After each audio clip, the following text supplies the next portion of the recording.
My name is Versoul. I'm from San Francisco, and I'm a music artist. I MC, produce, and engineer, and I make music because it's a form of self-expression for myself. It started because I was just desperate to tell my story, and hip-hop was there and has always been there, and I'm really grateful. My name represents to see the soul, and it comes from my last name, Versoul. And it also represents my mixed heritage, being that I'm mixed ethnicities. And ver in Spanish means to see. Soul in English just ties it together. So it just means to see within yourself, to believe in yourself. And it could also translate to see the light, to see the sun, the light in yourself and others. Really, my mom and my dad, when I was with each of them, they really influenced my love for music and playing the guitar. When I learned how to play the guitar, that's when I started writing love songs. And before that, I was just freestyling as a kid and just the expression.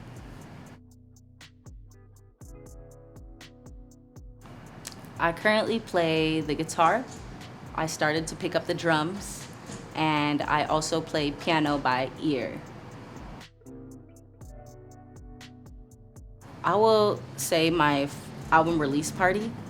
That was my first show that I threw myself, and I was not expecting there to be about 80 people there, which was like right at the capacity, and that is what inspired me to start throwing a series of showcases after that, because I saw that how many people could come together for this art, and I was really inspired. And that was also the first show I ever organized myself, so that was really cool, and I definitely would love to keep throwing showcases and being part of showcases as well. And yeah, good times.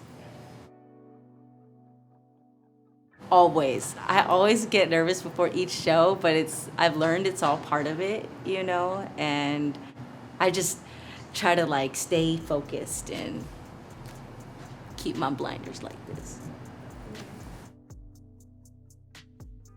I started out just coming from my phone and whatever speakers were playing, but then the more I started doing more live stream events, thankfully I have a team and a live band who are willing to help me organize an actual broadcast setup, so we're able to come out of directly the mixer and we had 3 camera angles set up for one of our first live stream broadcast together as a band, which was really fun.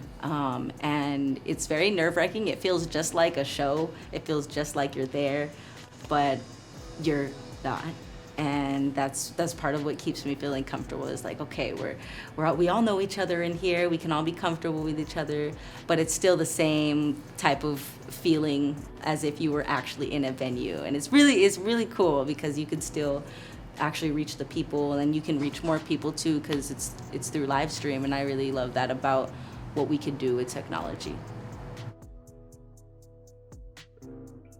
I have been on 2 official tours so far, one in 2015 with Reverie, and we went to about 6 different states along the West Coast. And then the last tour I was part of was also with Reverie and Gavlin this time, and that was through Texas and the coast of California, and this was last year in September. And it was really fun. It's like you're just on the go. You're doing one show, packing up, getting ready for the next, making sure you're interacting with the supporters. And I've learned that it's up to me to put myself out there. So even when there were people who didn't get to catch me perform, I would still introduce myself and just make myself be known to them, especially being in new cities and stuff. So it's really fun, and I love interacting with people. Self-doubt, definitely, and not letting social media results affect my work and affect my mentality, because social media wasn't always there when I started making music. It's just something that blew up and got bigger, and I never worried about getting this amount of views or comments on my stuff when I started. I just put it out because I wanted to put it out and I wanted to share, and I wasn't thinking about how many people are going to be listening, but just that I wanted to get that message out. So sometimes I need to reground myself in that and why I first started, because social media has affected me because I let it. And that would be my biggest challenge, is not to let social media affect me in a negative way and let it make me be progressive rather than detrimental to myself. I'm very thankful that I could say everyone in my family supports me, now especially too. Growing up, it was, of course, uncertain. When I decided to be a music artist, they wanted me to be a doctor or a lawyer or something that made a lot of money, but I, so I'm so grateful that I pursued my career this much to the point where my family accepts it and they cheer me on and they're proud of me. They help share my videos and stuff, and it's really cute to see my baby sister like dancing along to my music too. Shout out to my baby sis. What's next for me is to continue to release music. I do plan to release an album this year and also plan to go on more tours and just to get out there more physically. Of course, quarantine had to put a pause on all of that, but I'm really grateful, like I said, that I've been doing live streams, and I also want to throw my own live streams as well. So what's next would definitely be also me starting and continuing my own organizing within what's my bandwidth and what my resources are. So I do want to start a podcast and a series, and also keep doing music videos and release new merch and just keep creating.